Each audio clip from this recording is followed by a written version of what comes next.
沈伯洋昨天公布他的这个竞选主视觉，一点绿都没有，哦，很奇怪哦。口号叫做"顺台北顺起来"，认为台北不顺，而且还有一个英文 SOON 哦，顺起来啊。那大家就说，怎么跟亲民党很像啊？真的很像，你不觉得吗？亲民党也是橘底白字，有没有？亲民党 People First Party 啊，跟这个顺起来很像啊。所以呢，是怎么回事啊？那他们说呢，主要这个沈伯洋希望这个橘色像阳光一样很温暖啊。另外呢，他们还跳手势舞，但跳得不太顺。说你看这个是2025年的时候手势有没有？哦，现在是2026年的手势，好像很像。为什么？那个时候2025年沈伯洋的这个大罢免叫来怎么样？来，是没安诺，就是要罢免你怎样？什么叫做不合理？罢免全部罢掉啊？怎样？所以来怎么样？哦，那现在也是还有一个来嘛，顺起来哦。那另外呢，王宏威说，感觉好像是大罢免哦，那个手势舞很像那林楚莹就骂王宏威说，你讥笑我们，你讥笑手语就是歧视，手语通常有些身体可能有一些不灵敏的人呢才用手语啊，你为什么要讥笑手语？什么叫做舞很怪？舞一点都不怪啊。那另外呢，这个沈伯洋带着民进党的小鸡一些议员参选人呢去逛饶河夜市，摊贩就播岛屿天光哦，然后呢来这个支持他哦。但是有一个好奇的是，他在一个面线老店哦，他去吃，然后签名沈伯洋，那就奇怪了，上次看到不是蒋万安吗？说蒋万安说被贴奖，这老板也蛮现实的哦。蒋万安来的时候给他蒋万安签，现在沈伯洋就把蒋万安贴起来，贴个沈伯洋。那下次蒋万安再来怎么办呢？我们看一下。台北顺起来 ，Future 顺；台北顺起来 ，Future 顺。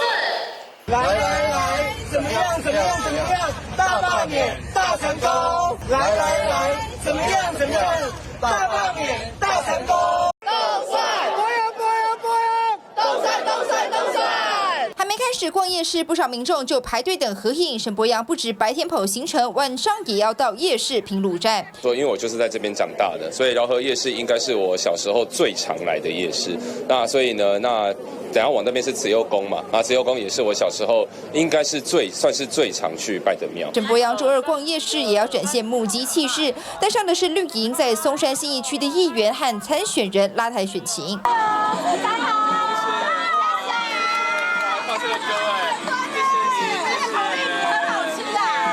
摊贩特意播放的岛屿天光让沈伯洋很是惊喜，而经过刮痧店，我生平第一次刮痧。你看，哇，咱市长就辛苦了，你知道？似乎有师傅认证的操劳，毕竟拼选举，无论是空战或陆战，都得启发。蔡薇。我觉得这种先说小吃店我觉得这种来自幕僚恶意政治的对立，我觉得真的是很过分，把小吃店当成是这个撕裂政治立场、刻意这样对立的一个战场。我觉得只是证明了民进党现在对于沈伯洋已经完全不知道怎么行销了。店家签名，其实店家找政治人物去签名，我们扫街看到政治人物去签名，我觉得很平常，稀松平常。那有蓝绿签名的店家，那也很多。那我觉得今天民进党的幕僚刻意把这件事情贴到最上面，然后让小吃店陷入了一个战场。我觉得这样的做法反而是让小吃店伤害非常非常的大。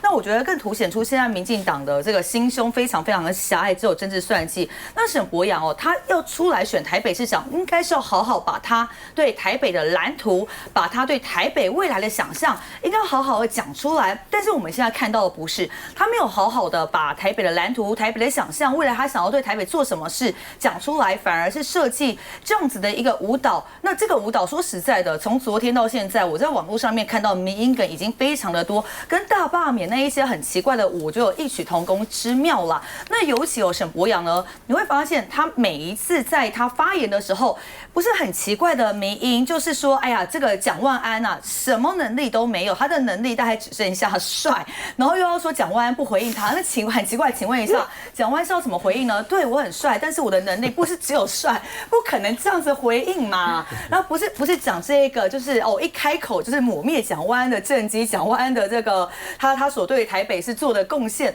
然后沈伯洋又特别喜欢去庙里，可是他去庙里呢，也没有讲出对于这个，比如说去松山的庙，对松山地方的想法；大同的庙对于大同的想法，没有。他在庙里面，在神明面前，永远都在骂蒋万安，永远都在骂人。那我真的不懂你到底现在选一个台北市长，做了这个顺的舞，然后跟大家说蒋万安的能力只剩下帅，然后每一次开口称赞自己的时候，都是100分。那蓝图在哪边？所以我觉得沈伯洋在我的眼里，甚至在很多人的眼里，他就是普信男，自我感觉良好的普信男，讲到自己永远都好棒棒，然后讲到蒋万安没有，他能力只剩下帅啦。普信男是什么呢？简单来说，就是非常普通，但是很有自信的男子。不过蒋万安也确实很帅啊，这也是事实啦。我们也是称赞他，对啊，一个这样的市长，我们也是觉得很棒啊。那所以我们还是回到这个事情来看，其实店家到底他想要去遮掉他的签名，或是留下他的签名，其实这个店家本来这就是他租的场地嘛，或是他自己的家里。那所以一个屋主他要怎么处置，当然是他自己的决定嘛。那我觉得这个没有什么好说的，也没有什么好吵。那我觉得蓝营的支持者也不要因此去攻击店家，那反而大家应该去反思说，那为什么以前他曾经这么喜欢蒋万安，后来不喜欢了，发生了什么事情？这也许是他在市政上可以检讨的地方。毕竟本来政治就是这样嘛，不断的检讨，不断的进步，不断的让市民可以感受到更好的生活。那我想这是作为一个市长最重要的事情嘛。好吧，在蒋万安也签在这里，看到没有？盖住签沈伯洋版。蒋万安是2022年10月7号签的。来，南京，这个一个市长被他的对手阵营的候选人，还有民意代表，还有郑志荣一直不停的说他就是帅，我觉得这就是超能力啦，就是哎呀，这个现在的这个选举啊。帅蛮重要的，当然很重要啊，就是帅哥美女，这个在场的都是啊，就是说这帅哥美女有型的人啊，在这个选战的这个期间的时候呢，绝对是第一个非常占便宜的一点哈。如果说帅不是这么重要的话，为什么沈伯洋的竞选团队那个吴思瑶他们真的也很瞎？一开始的时候呢，就是要重新打造沈伯洋的形象，然后又说他像了好多人啊，有什么张孝全，哈，是不是还有什么韩星什么？哎，我真的觉得很天才哈，就是你说像什么人，那都只有别人来讲你的，怎么只有自己硬把自己往那个身上推呢？搞得这些偶像呢，张孝全呢都非常的尴尬哈。我觉得沈伯洋，他在这一场的这个选战里面哈，就说为什么民进党呢胆敢推他出来，绝对不是因为没有人呐，就是因为呢他有很坚定的这些独派的这种支持者啊，起码有个30%，或好一点的话，可能有真的是有到整40%左右哈。即便是他跟蒋万安现在呢差距如此的悬殊，但是起码可以推个这个基本盘嘛哈，不至于彻底的到最后30%到35%总会有的啦。对，就是不至于是一个彻底的一个。他就算现在通通不活动，在这里睡觉，开错盘，我跟你保证也有30到35%。就是不至于彻底的崩盘嘛哈。但是因为沈伯洋他连续的出的招都很怪了哈，像这个橘色的这个的主视觉。再怎么讲啊，都是非常的奇特了哈。就说绿营呢，在台北市的选举已经怕到呢不敢用民进党的主色，所以你就可以想见的，就是说，民进党呢在台北市，在这个首都选战里面呢，如此的这个不吃香啊，中央的执政不力哈。绝对有极大的影响，而且去年的这个大罢免留下来的这样子的撕裂跟后遗症呢，的确太大了。像比如说昨天这个沈伯洋的团队到这家的小吃店里面去，然后他们就挑出来啊，这个店家呢把蒋万安的签名呢用菜单盖住了之后，哇，就是好像要去呈现说，你看这个果然是蓝绿翻转了哈，这个基层的像这个摊家对于沈伯洋多么热情的支持哦，黑熊好棒棒哈，这沈伯洋好棒棒。然后就立刻的就会引起了很多人的反应。最直接的反应就是，你沈伯洋在大罢免期间的时候，你对于很多的就是反对，好，就是来这边进行罢免联署的店家太多了，什么卢伊莎太多了，永康街的这么店家，青鸟当时群起的去攻击。好，群起的攻击，你这时候沈伯洋出来说要蒋万安呼吁啊，这个蓝营的支持者不要这么的玻璃心啊，不要去给这个店家负评。马上就有这个另外的这个支持者出来呢，把你沈伯洋过去以及在大罢免期间的时候，你们青鸟侧翼如何的不能够容忍不同的意见的那个恶行，把它弄出来嘛。讲到这种选战的这种激烈程度啊，这个真的都还是比较小 case 的啦哈。就说因为现在大家对于严肃的议题没有兴趣，所以对于这样子的议题呢，就特别的感兴趣哈。要真正讲到说台北市长选举的激烈，当然还是赵先生跟这个黄大洲还有陈水扁那次的选战啊，那个是超级的这个激烈哈。那个激烈呢已经是上演到这个街头全武行了啊，这个全民计程车车队哈。他如何的对待不支持陈水扁的团体？对，那个是非常的这个激烈，所有的人呢表态到一个极致这样一个地步。那时候还没有网路嘞，然后那个全民计程车就是透过他们的那个呼叫不同的这个人来，然后去对于跟他采取立场不同的人，那时候台北市才叫做肃杀哈。所以呢，这样子的过去的那么激烈的一个气氛。一直到了大罢免的时候，我觉得台湾呢，才就是真正的进入到一个完全就是党同伐异哈，不能够容许不同的声音然后出现，然后所有的这些的不同的这个声音质疑大罢免的行动的，还在除了青鸟侧翼之外，加上了很多的什么文化工作者啊，各种不同的声音，把这个抗中保台及大罢免塑造成是一个无比神圣的一个行动。但是大罢免的大溃败到目前为止，其实包括不管是青鸟侧翼或者是民进党，还有这些当时出来挺这个大罢免的文化工作者，他们并没有进行严肃而深沉的反省，反而呢反而还要抓着这样子的一个基层的一个底盘哈，不断的在这样子的议题上面呢去挑动大家的情绪，似乎觉得说我只要抓住了我极少数的最强烈的一个支持者，就能够撑住民进党的底盘不至于溃散。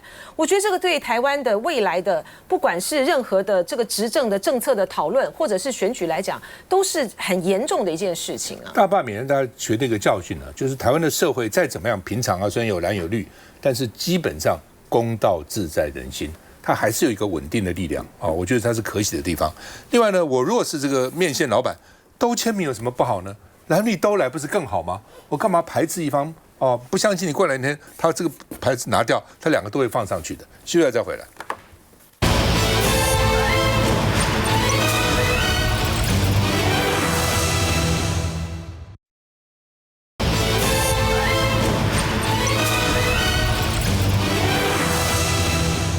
到底20%到底谁决定的？哦，20%要下架，19%就不用下架，所以当然不炒这个东西吗？哦，连陈其迈也反对啊，蒋万安反对啊，卢秀燕反对啊。那大家说你把会议记录给大家看看嘛，这会议记录有什么好隐瞒？又不是国安，又不是国家机密，哦，所以呢，好啊，卫福部长终于说好吧，会议记录拿出来给你们看，所以被怀疑说行政院其实早就知道了，哦。那另外呢，这个食安办主任叫做徐辅，啊，7月4号呢，他有去中联的专家会议。那到底这个食安办主任是不是常见人？现在大家都要找常见人，到底谁建议呢？谁决定的呢？啊，那另外呢，这个说这个是食药署被曝说食药署直接告诉行政院，没有告诉卫福部。那卫福部长说没有跳过部长，我也知道啊，没有跳过我啊。那另外呢，主要这个会议呢，中联好几个人，3个人都在场，而且这3个后来都被起诉了，所以会说是他们等于是最早的嫌犯了，哦，怎么会在场呢？哦，那到底有没有讲话呢？他没有建议说，哎，不行啊，你不能这20%以下不行啊，那个这个牵连太广啊，诛杀甚广啊。那食药署长江志刚说，是我才是的，我负责，我做决定的，哦，那结果呢？卢秀燕说不是江志刚，那是谁？更高层，还有行政院的人，哦，那另外呢？好了，那现在卢秀燕讲是行政院人，卫福部长也说是我负责，啊，到底是谁？哦，到底是谁这个决定？谁建议？谁拍板？谁负责？哦，所以不要往上追了，就是我负责，哦。那蒋万安说奇怪，哦，行政院明明知情还放任致癌油20%，以下的不用下架，10年来花了100亿的食安经费，到底用在什么地方？怎么回事？我们看一下。中央主管机关从未盖牌，所以对这样的指控跟扭曲无法接受。反复强调无法接受，因为毒二事件，台糖知情不报。5号上午，卫福部长史聪良等人会要到立院进行转保在野党，却直接把中央盖牌治安门神当作大标。那台中不是就最该被当成门神吗？刚看到范云委员在讲话的时候非常卡完全都没有顺起来，是感觉到他们都觉得心虚啊。本片比的标准是定在产品，不是定在脱胶原油。还是坚称依法行政，但7月4号中央邀集中联总经理等人出席专家会议，事后拍板20%的下架标准，其中到底做了哪些讨论？1个月后，卫福部终于打算要把会议记录公诸于世。我们今天就会把所有的会议记录公开。厂商有没有听到你们在讨论20%上架？下架的原则。会议的过程中，我们结束的时候，他其实是有在现场的，厂商都在全程都在。他进来之后，全都在。所以史部长，你害到你同事了。之前说专家会议有请中联离场，现在又说中联在场，但只听不讲。部长这尴尬的表情全写在脸上。认真。我觉得这个事情非常离谱第一个，石崇良说他全程都知情，但是他上个礼拜在国会说谎。因为我有问过他这个问题，我就说中联的人有到现场，那他是全程都在，还是说他报告完复工的程序之后他就离开？那石崇良说他报告完复工的程序就离开，所以我印象很深。对，他是这样讲的。他说他没有参与后来的讨论，他也不在场。但今天有委员陈金辉去问江志刚，去问其他人，他们说那个中联的全程都在场。那我觉得这就非常离谱啊！为什么？因为中联实际上跟那个下架标准是有利益冲突的。中联的人绝对会希望下架标准越宽越好。他如果说很严格的话，要求全部都下架，那他后续会面临到很大的求偿的问题。所以中联当然会希望说都不要下架啊，他都不要跟我求偿。结果这么严重的利益冲突的问题，中联人居然可以从头到尾是在场，还是盯场，还是说你们在讨论的时候，那个主导的人其实也是要给中联人看。就是说，你看我要帮你讲话，20%就好了。所以这个我觉得这个很离谱，这有利益的问题耶。然后再牵涉到部长居然还说谎，就会让人家觉得背后必有猫腻嘛。那我看到很多绿的人呐，我不知道是不是中央厨房给他们的资料啦，就在那边说，那不是中联的人也有去跟台中报告吗？那你们是讲说卢秀燕也是门神吗？这完全不一样，好不好？本来厂商有问题，去主管机关报告是很正常的事情。我们现在质疑的是说，为什么他可以去参加那个食品下架标准的会议？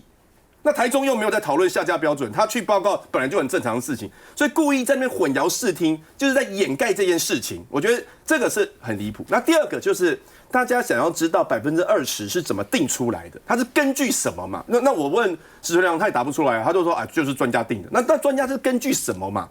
是什么原因定这个20？为什么不是30？不是0？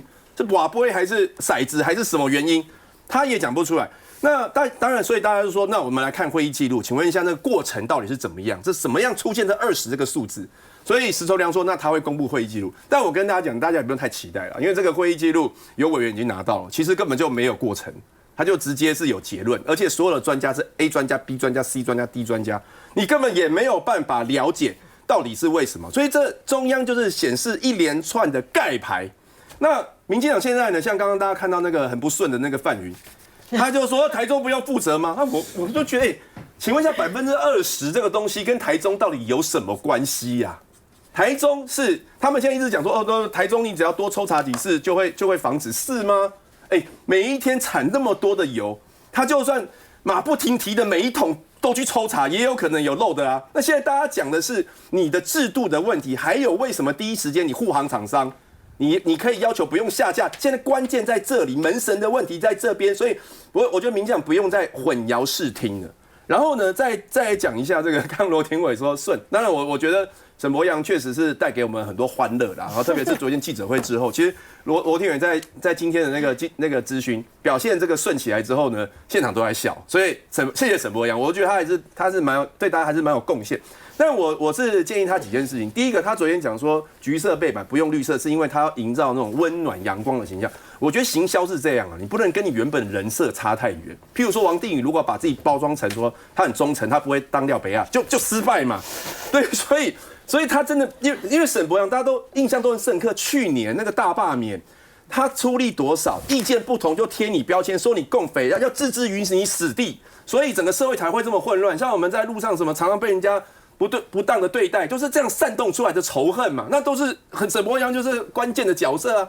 我们连那个推动普发现金1万块，后来民进党每个人都在收割，结果当时沈伯洋就骂我们是为了要穷台，要让中央没钱，没有办法去买国防武器。财划法也一样啊，通过财划法，新北市增加300多亿，民进党说要罢免我们。沈伯洋那个时候说，就是不想要让中央去买国防武器，所以才要财划法。财划法现在过啦，新北市增加300多亿啊，明年的总预算国防武器就变1兆，所以他都在胡说八道。但是他就是煽动仇恨，让大家这个来针对我们，目的是他们的政治利益。那你说这样的一个人说自己温暖、自己阳光，我觉得人设是不是差太远？阳光温暖是说他自己都想着别人，然后每次一出现就让大家感觉到哇，你这个人好好，都在散布正能量。可是他是黑暗的啊，还是你的温暖阳光只照你自己？所以我第一个建议就是你的行销要符合你的人设，好不好？那第二件事情就是。